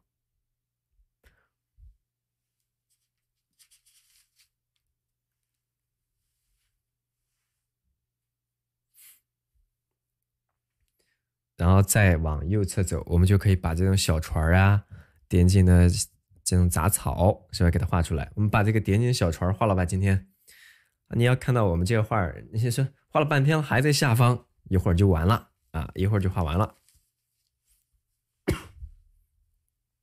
来，我们呢往上走一走。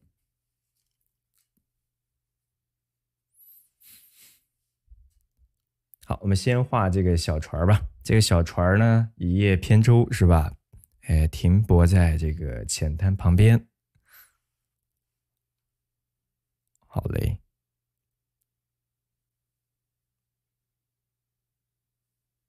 好，翘起一点点，所以要推进一点，方便大家看得到。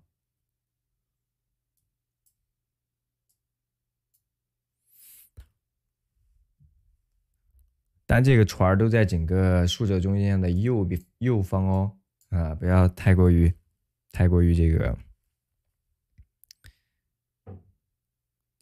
太小了也不太好，太大也不行。好，然后这是我们画出的大概的边角，它有一定的宽度，我们给它找出来。根据左边画右边，对不对？这种建筑啊、小桥啊，这些东它往往都是什么对称的，相互对称的嘛。船上面它有船篷，这个船篷上面呢，它耷拉着一些，耷拉一些东东。这是什么？是一个竹棚，上方呢盖了一块布。啊，你别看人家这个船棚上面还有窗户呢。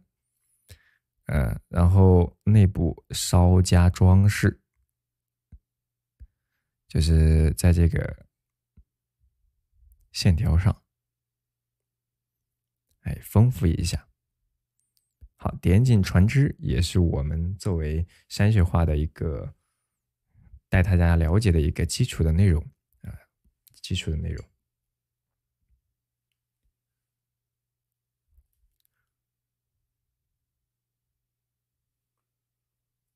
好，然后我们再从这一块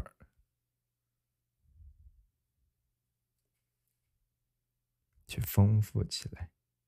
它后方这块是吧，也要根据前方去勾勒。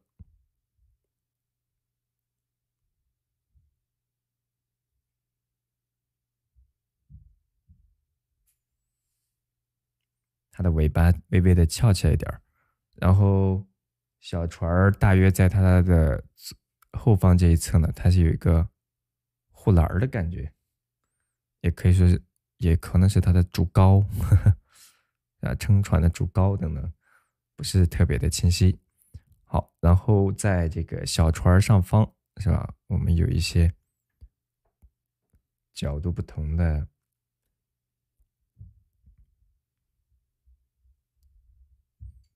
这个叫什么？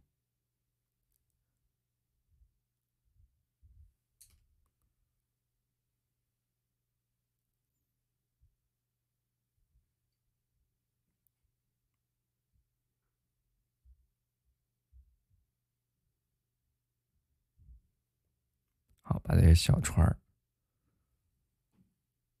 有个高矮不同的这个面积，然后来点淡墨是吧？从上往下来点淡墨，把咱们小船是吧？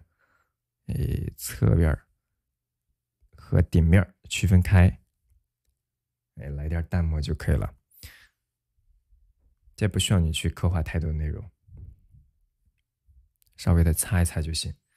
水面，它这个水面的刻画，也有点这个画家也有点奇怪啊。他跟溥心畬、张大千被称之为渡海三家。那他这个用的水波纹的笔触，那真的太溥心畬了。一会儿给大家画，我们先把这个草给画出来。这种被风浮动、刮或被刮着的感觉。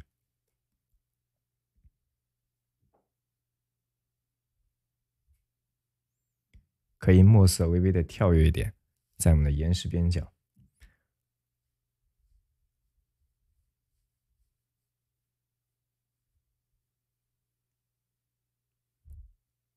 它会微微的有这么一层一层的感觉在里边哈。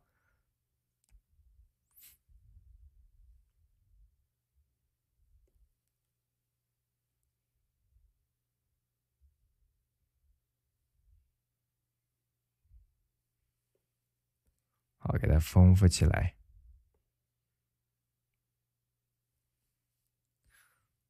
用的墨色可以浓重一点点。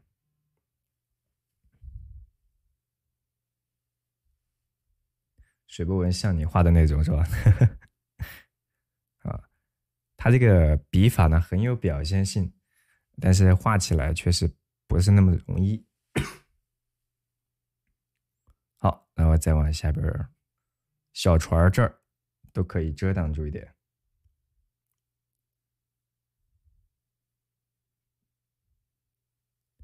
都可以遮挡住一些。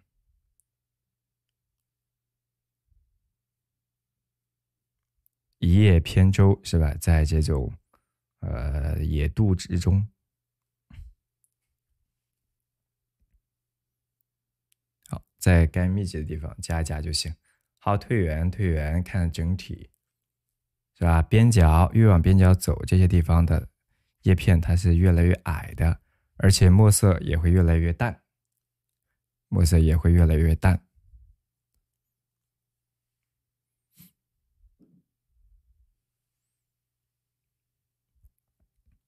有小船这块暗的地方，我们可以加的茂密点啊，茂密点啊，还有一个桅杆，对吧？好，小船的船头我们可以给它加个桅杆，大概在这儿。好，在这个石头上方啊，我们还有很多茂密的胎点，茂密的胎点是吧？点在岩石结构，你比如说我们的石头上，它可以相对的浓重一点哈。比如说这个石坡交叠的位置上，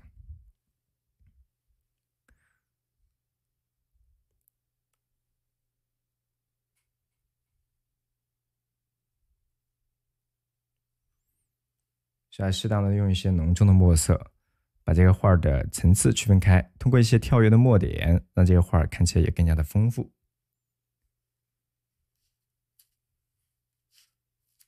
是船高，呵呵，船高呢立这么高啊啊，哎，都可以，都可以，都可以。好，然后我们在这个小船的这个前方的石头转折的地方，是吧？用跳跃的墨点，又要给它点一点，好，这个画看起来才会更加的完整啊，更加完整。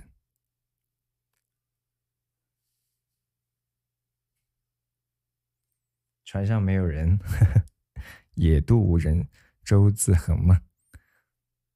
好，然后在这个底部，是不是也要稍微的加上一些细密的点？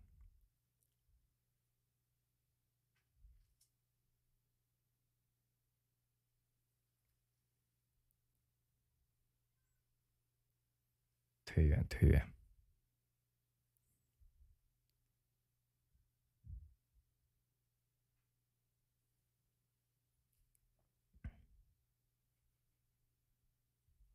好，然后再往左边儿，是吧？去添加。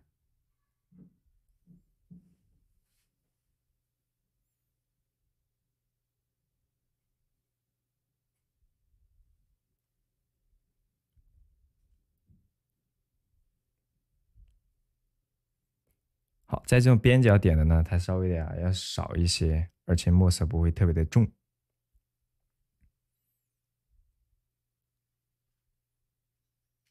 好，有的时候要成组的说，但是也要兼顾它的疏密的一个过渡的自然。然后比如说左边的这个树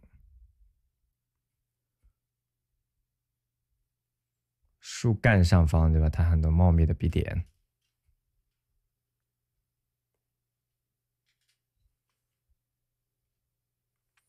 这个点呢，它是为了让这个画看起来更丰富，对吧？当然也是让这个画看起来更加的松动协调，有一定的疏密的节奏。我们说画儿往往是点线面的方式呢去构成，那在这个画面当中，它避免不了的肯定也会多加一些，对不对？好，在这种交叠的枝比较多的地方，同样也要稍微的加上一些点。这个课程会在咱们的回放课程里边，至少120节完整案例的直播，然后会有永久的观看权限，买了以后就永远属于你了，好不好？然后我们现在近期本来是说给大家进行针对性的1对1的语音的测评指导，结果是吧，嗓子呢有点疼，但是之前承诺给大家说的啊，我们都会过段时间再给大家兑现。好吧，现在你也可以加入，但是过了年，过了这个是吧？咱们就不送基础技法教程和临摹课了，我们现在送基础技法教程和临摹课。好嘞，大家伙儿画的如何了？好，细节的地方差不多就是这些地方。我们在陆续的更新当中，已经有了40来节了。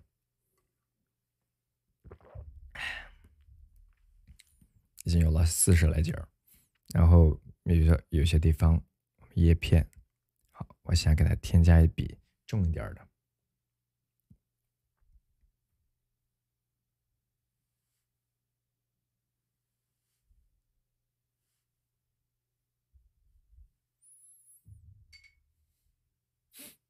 丰富一点。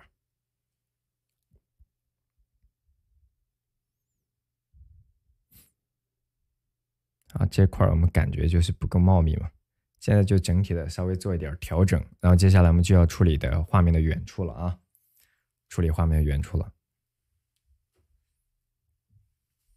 这是底部这一块，然后水波纹我们最后来加，最后来加。